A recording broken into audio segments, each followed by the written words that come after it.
दूर किसी गांव में सुनील नाम का एक व्यक्ति रहता था। उसके पास एक जेसीबी था और वो इस जेसीबी से बहुत सारे काम किया करता था,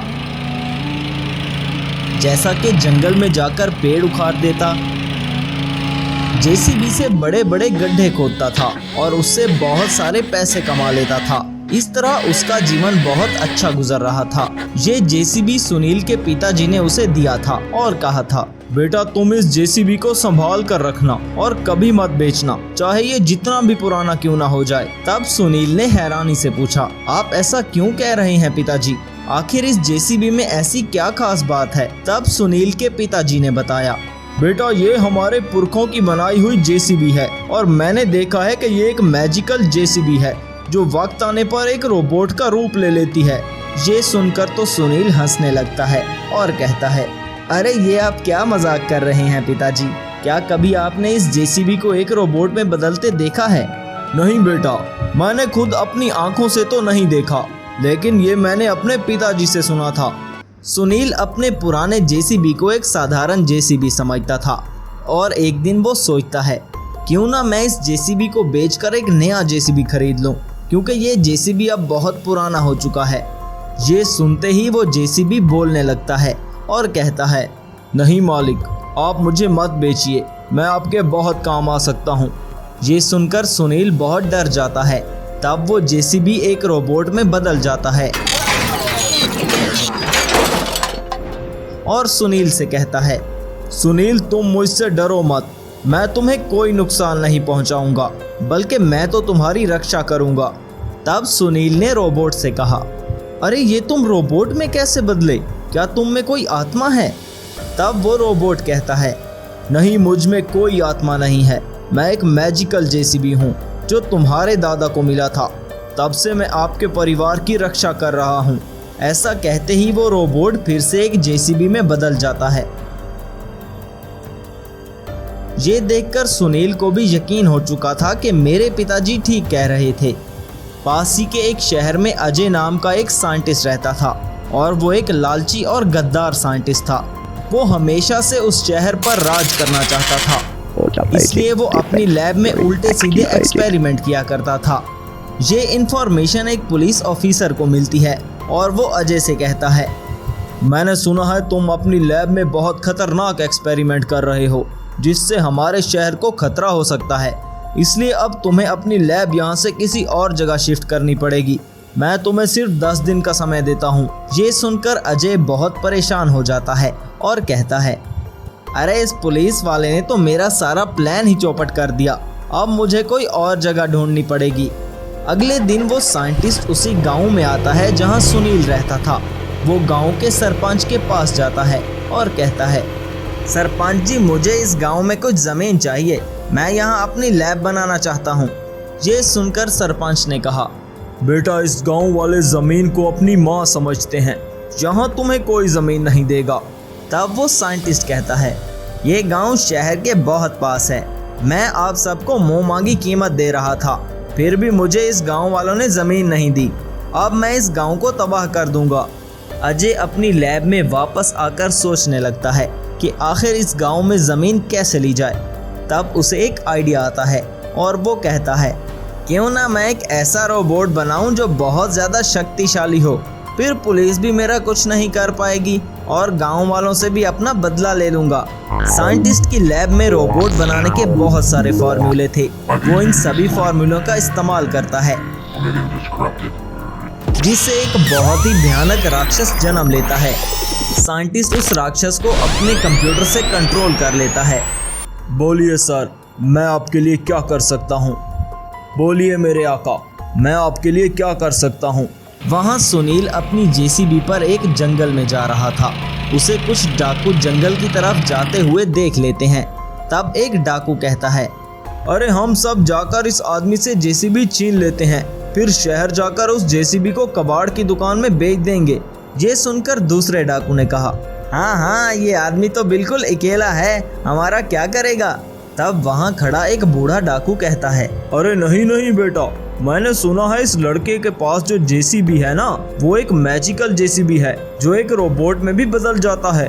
ये सुनकर उस डाकू के बेटे हंसने लगते हैं और कहते हैं, अरे बाबा, इस मामूली किसान के पास रोबोट कहाँ से आएगा, चलो ना हम दोनों मिलकर संभाल लेंगे। सुनील जंगल के बीचों बीच कुछ काम कर रहा था।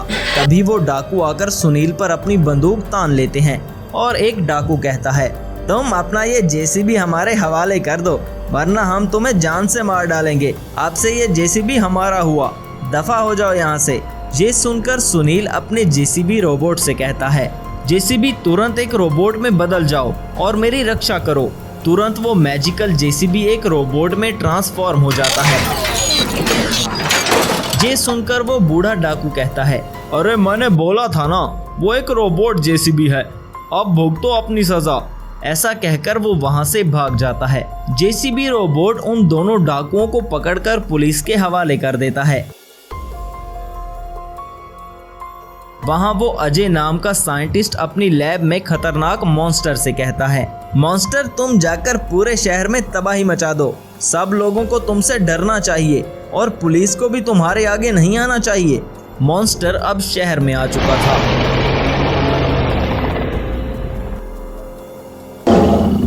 इतने बड़े मॉन्स्टर को देखकर सभी लोग डर चुके थे। तब शहर का एक आदमी कहता है, अरे बाप रे बाप, इतना बड़ा मॉन्स्टर ये हमारे शहर में कहां से आ गया। उसकी बात सुनकर दूसरा आदमी उसे बताता है, अरे सब लोग जान बचाकर भाग जाओ, वरना ये खतरनाक मॉन्स्टर हम सबको मार डालेगा। बातें क्यों कर रहे हो, भागो। मॉन्स्टर पूरे शहर को तबाह कर रहा था। उसी रोज सुनील किसी काम से शहर आ रहा था। वो ये सब देखकर चौंक जाता है और एक आदमी से पूछता है, तो वो आदमी उसे मॉन्स्टर के बारे में सारी बात बता देता है। ये सुनकर सुनील अपने जेसीबी से कहता है, जेसीबी तुरंत एक रोबोट में बदल जाओ और सब शहर वालों को इस मॉन्स्टर से बचा लो। जेसीबी एक रोबोट में बदल जाता है और पूरे शहर में मॉन्स्टर को ढूंढने लगता है। तभी मॉन्स्टर को रोकने के लिए वहां पर आर्मी भी आती है, लेकिन वो मॉन्स्टर पुलिस पर भी भारी पड़ रहा था। तभी जेसीबी रोबोट वहां आ जाता है और आर्मी ऑफिसर से कहता है, आप लोग पीछे हट जाइए और अपनी जान बचाइए, मैं इस मॉन्स्टर से निपट लूंगा, आप फिक्र मत कीजिए। जेसीबी रोबोट उस खतरनाक रेड मॉन्स्टर पर हमला कर देता है। जायंट रेड मॉन्स्टर और जेसीबी रोबोट में महान युद्ध होता है। जेसीबी रोबोट में जादुई शक्तियां थीं, इसलिए वो मॉन्स्टर को वहीं पर खत्म कर देता है और पूरे शहर को तबाह होने से बचा लेता है। रोहन और मोहन नाम के दो दोस्त एक साथ स्कूल में पढ़ने जाते थे। उन दोनों का घर भी साथ साथ ही एक ही गाँव में था और वो दोनों पढ़ाई में बहुत ज़हीन थे। इस तरह कई साल बीत जाते हैं। रोहन और मोहन जवान हो चुके थे और वो दोनों मैकेनिकल इंजीनियरिंग की पढ़ाई करने के लिए शहर चले जाते हैं। कुछ साल बाद वो दोनों मैकेनिकल इंजीनियरिंग की पढ़ाई मुकम्मल करके साइंटिस्ट बन चुके थे। तब रोहन मोहन से कहता है, अब हमें अपनी लैब में कुछ ऐसा करना होगा जिससे हमारे देश का भी भला हो सके। तब मोहन को एक आइडिया आता है और वो कहता है, हमें एक रोबोट बनाना चाहिए, हमारा रोबोट इस देश की सुरक्षा करेगा। तब वो दोनों साइंटिस्ट अपनी लैब में एक रोबोट बनाना शुरू कर देते हैं। वो दिन रात अपनी लैब में काम करके एक जायंट रोबोट बनाते हैं।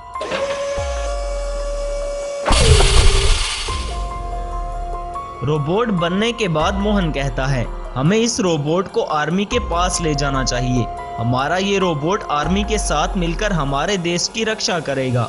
अगले दिन मोहन और रोहन अपने रोबोट को लेकर इंस्पेक्शन के लिए आर्मी के पास जाते हैं। तब आर्मी के साथ एक और साइंटिस्ट भी होता है जो इस रोबोट को चेक करने के लिए आता है। असल में वो एक गद्दार साइंटिस्ट था और वो अपने मन में सोचता है, अगर ये रोबोट आर्मी के पास आ गया तो इंडिया की आर्मी और ज़्यादा पावरफुल हो जाएगी। मुझे किसी तरह इस रोबोट को आर्मी में आने से रोकना होगा। आर्मी ऑफिसर रोहन से कहता है, ये हमारे देश के सबसे बड़े साइंटिस्ट हैं, पहले ये तुम्हारे रोबोट का टेस्ट लेंगे। अगर तुम्हारा रोबोट टेस्ट में पास हो गया तो ही इंडियन आर्मी में आ सकता है। ये सुनकर रोहन ने कहा, ठीक है सर, आप मेरे रोबोट का टेस्ट लें, हम तो बस ये चाहते हैं कि हमारा ये रोबोट देश की रक्षा करे।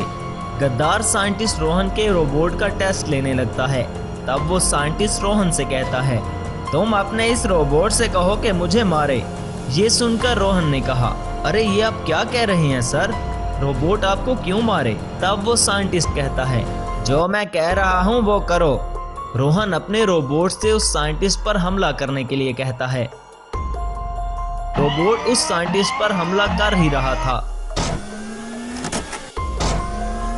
तब वो साइंटिस्ट कहता है, स्टॉप इट। तब रोहन अपने रोबोट को रोक लेता है। तब वो साइंटिस्ट आर्मी ऑफिसर से कहता है, सर ये रोबोट किसी काम का नहीं है, ये जंग में अपने लोगों को ही मारने लग जाएगा। ये सुनकर रोहन ने कहा, अरे आप क्या कह रहे हैं सर, मेरा रोबोट ऐसा कुछ नहीं करेगा।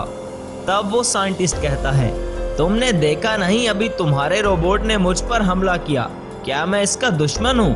तब रोहन ने कहा, सर आपने मुझे हमला करने के लिए कहा था, इसलिए मेरे रोबोट ने आप पर हमला किया और आपके कहने पर मैंने अपने रोबोट को रोक भी लिया। लेकिन वो साइंटिस्ट किसी तरह भी ये रोबोट आर्मी के हवाले नहीं करना चाहता था, इसलिए वो उल्टे सीधे बहाने बनाता है और कहता है, अगर ये रोबोट दुश्मन के हाथ चढ़ गया तो हमारी आर्मी को भी नुकसान पहुंचा सकता है। इस तरह आर्मी रोहन और मोहन के बनाए हुए रोबोट को जंग पर भेजने से इनकार कर देती है। वो गद्दार साइंटिस्ट अपनी लैब में आता है और कहता है, अच्छा हुआ मैं वहाँ मौजूद था, वरना वो लड़का रोबोट आर्मी के हवाले कर देता और मेरा देश पर राज करने का सपना अधूरा रह जाता। वो गद्दार साइंटिस्ट इंडिया पर राज करने के लिए एक वुल्फ रोबोट बनाने लगता है।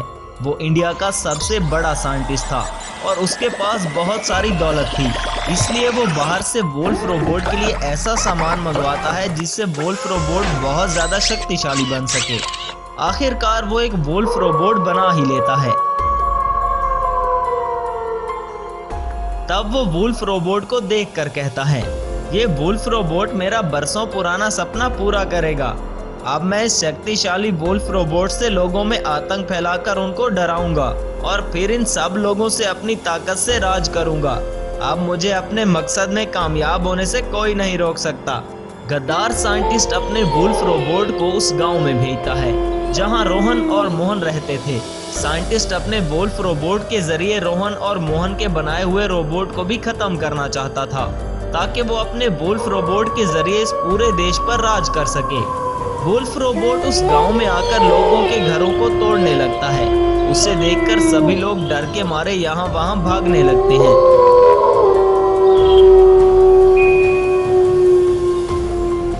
तब एक गांव वाला कहता है, अरे ये इतना खतरनाक रोबोट कहाँ से आ गया? मुझे इस रोबोट के बारे में मोहन को बताना होगा। वो गांव वाला मोहन की लैब में आकर कहता है, मोहन हमारे गांव में एक बहुत बड़ा वुल्फ रोबोट आ गया है जो गांव में हर तरफ तबाही मचा रहा है। अब तुम इस गांव के लोगों की जान बचा सकते हो। ऐसा सुनकर मोहन अपने रोबोट को लेकर उस खतरनाक वुल्फ रोबोट को रोकने के लिए आता है। तब दोनों रोबोट्स के दरमियान लड़ाई चालू हो जाती है। रोबोट को खत्म कर देता है और गांव में हर तरफ तबाही मचाकर वहां से चला जाता है। बेचारा रोहन निराश होकर अपनी लैब में वापस आता है और मोहन से कहता है, ये वुल्फ रोबोट बहुत ज्यादा शक्तिशाली था, उसने हमारे जायंट रोबोट को भी खत्म कर दिया। पता नहीं ये सब कौन कर रहा है। ये सुनकर मोहन ने कहा, अब हम इतने शक्तिशाली रोबोट को आखिर कैसे रोकेंगे? ये सुनकर मोहन कहता है, वो सब तुम मुझ पर छोड़ दो, तुम बस ये पता लगाओ कि आखिर वो वुल्फ रोबोट किसका है। तब मोहन अपने कंप्यूटर पर उस आदमी को ढूंढने लग जाता है। इस तरह रोहन अपनी लैब में काफी दिन तक काम करते रहता है। आखिरकार रोहन उस हेलीकॉप्टर को एक रोबोट में बदल देता है। मोहन का हेलीकॉप्टर रोबोट उस वुल्फ रोबोट को खत्म कर देता है